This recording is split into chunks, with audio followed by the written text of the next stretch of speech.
मनुष्य वही बनता है जो वह अपने भीतर सोचता है। तुम जो चाहोगे वही बन जाओगे, लेकिन ये चाहना कोई साधारण चाहना नहीं है। ये चाहना तुम्हारी पूरी चेतना का बीज है। अगर तुम्हारे भीतर डर है तो तुम डर ही बन जाओगे। अगर तुम्हारे भीतर संदेह है तो तुम्हारा जीवन एक संदेह का जीवन होगा। अगर तुम्हारे भीतर प्रेम है तो तुम प्रेम ही बन जाओगे। ध्यान रखना, जीवन तुम्हारी इच्छाओं का प्रतिबिंब है। जैसे दर्पण में चेहरा दिखाई देता है, वैसे ही तुम्हारे विचार, तुम्हारी चाहतें तुम्हारा संसार बनाते हैं। तुम्हारे भीतर जो है वही बाहर खींच कर आता है। लोग सोचते हैं कि भाग्य कहीं बाहर से आता है। नहीं, भाग्य तुम्हारी अपनी चाह का परिणाम है। जो तुम गहराई से चाहते हो वही धीरे धीरे तुम्हारे अस्तित्व का हिस्सा बन जाता है। इसलिए अगर तुम महान बनना चाहते हो तो चाहना पर्याप्त नहीं है। उस चाह को अपने जीवन की धड़कन बना दो। उस चाह के पीछे लग जाओ जैसे कोई प्यासा रेगिस्तान में पानी खोजता है। तुम्हारी चाह जितनी गहरी होगी उतनी ही जल्दी वह तुम्हारी हकीकत बन जाएगी। पहला सत्य, विचार ही वास्तविकता का बीज है। मनुष्य हमेशा यह मानता आया है कि वास्तविकता बाहर से आती है।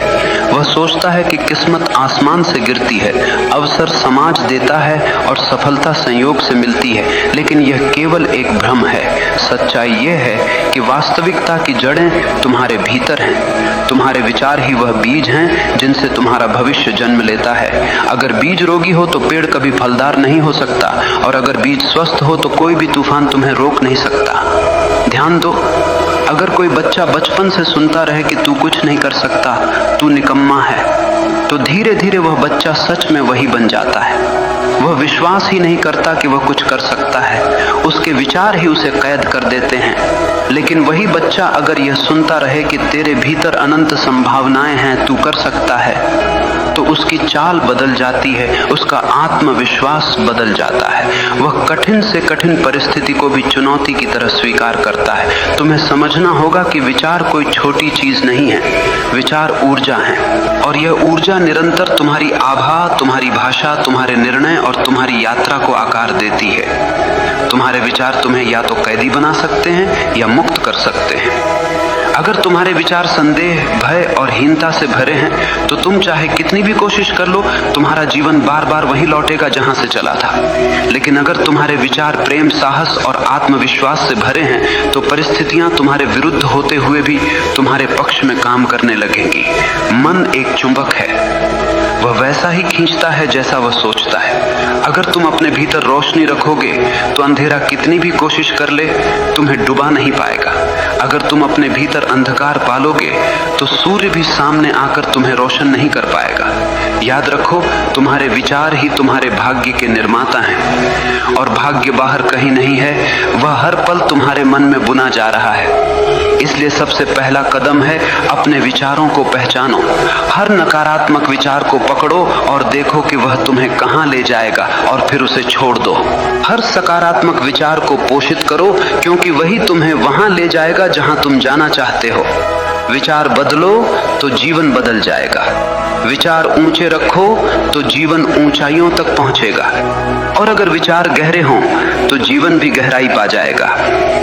दूसरा सत्य, चाहत केवल सोचना नहीं, जीना है। लोग कहते हैं, मैं यह बनना चाहता हूं, मैं वो करना चाहता हूं, लेकिन उनकी चाहत केवल शब्दों तक सीमित रहती है। वह चाहत इतनी हल्की होती है कि पहला ही तूफान उसे उड़ा ले जाता है। ध्यान रखना, सच्ची चाहत सिर्फ सोचने का नाम नहीं है, वह जीने का नाम है। अगर तुम्हें कुछ पाना है तो तुम्हारी हर धड़कन उसी के साथ तालमेल में होनी चाहिए। जैसे कोई प्यासा रेगिस्तान में चल रहा हो, उसे केवल पानी चाहिए। वह आसपास के पेड़ नहीं देखता, वह रेत नहीं देखता, वह तारों का सौंदर्य भी नहीं देखता। उसकी आंखें सिर्फ पानी खोज रही होती हैं। यही है गहरी चाहत। लेकिन आम आदमी की चाहत कैसी होती है? वह कहता है, मुझे सफलता चाहिए, लेकिन साथ ही वह आलस्य को गले लगाकर सोता है। वह कहता है, मुझे ज्ञान चाहिए, लेकिन वह घंटों फालतू की क्रियाओं और गलत सोच में डूबा रहता है। वह कहता है, मुझे आत्मा की शांति चाहिए, लेकिन उसकी आदतें शांति के विपरीत हैं। तो यह चाहत नहीं है। ये केवल कल्पना है। सच्ची चाहत तब होती है जब तुम्हारा पूरा अस्तित्व उसी दिशा में लग जाए। तुम्हारी सांसें, तुम्हारा रक्त, तुम्हारी आंखें, तुम्हारा सोचना, तुम्हारा चलना, सब कुछ उसी की तरफ बढ़ने लगे। तब दुनिया की कोई ताकत तुम्हें रोक नहीं सकती। गौर करना, जिन्होंने इतिहास बदला उनकी चाहतें साधारण नहीं थीं। बुद्ध ने केवल सत्य की चाहत की और उसी चाहत ने उन्हें राजमहलों से जंगल तक पहुंचा दिया। एडिसन ने केवल रोशनी की चाहत की और उसी चाहत ने अंधेरे में बल्ब जला दिया। गांधी ने केवल स्वतंत्रता की चाहत की और उसी चाहत ने साम्राज्य को हिला दिया। तुम जो चाहोगे वही बन जाओगे, लेकिन वह चाह इतनी गहरी होनी चाहिए कि तुम्हारा पूरा जीवन उसका गवाह बन जाए। अगर चाह सतही है तो वह कभी पूरी नहीं होगी, लेकिन अगर चाह गहरी है तो ब्रह्मांड भी तुम्हारी मदद के लिए रास्ता बनाने लगता है। याद रखो, सतही चाहतें सपनों में मर जाती हैं, गहरी चाहतें हकीकत में जन्म लेती हैं। तीसरा सत्य, डर और संदेह तुम्हारे सपनों के सबसे बड़े दुश्मन। मनुष्य चाहता तो बहुत कुछ है, लेकिन उसके भीतर एक और आवाज लगातार गूंजती रहती है, क्या यह संभव है? अगर मैं असफल हो गया तो, अगर लोग हंस पड़े तो, अगर दुनिया ने मुझे ठुकरा दिया तो? यही डर और यही संदेह तुम्हें कभी वहां पहुंचने नहीं देंगे जहां तुम जाना चाहते हो। याद रखना, डर और संदेह वही जहर हैं जो चाहत की जड़ों को धीरे धीरे सुखा देते हैं। देखो, तुम्हारे भीतर दो आवाजें हमेशा चलती रहती हैं। एक कहती है हाँ मैं कर सकता हूं, दूसरी कहती है नहीं यह मेरे बस की बात नहीं है। और तुम वही बन जाते हो जिसे तुम सुनते हो। अगर तुम डर की आवाज सुनोगे तो जीवन एक जेल बन जाएगा। तुम अपने सपनों के दरवाजे खोल ही नहीं पाओगे। तुम कोशिश करने से पहले ही हार मान लोगे।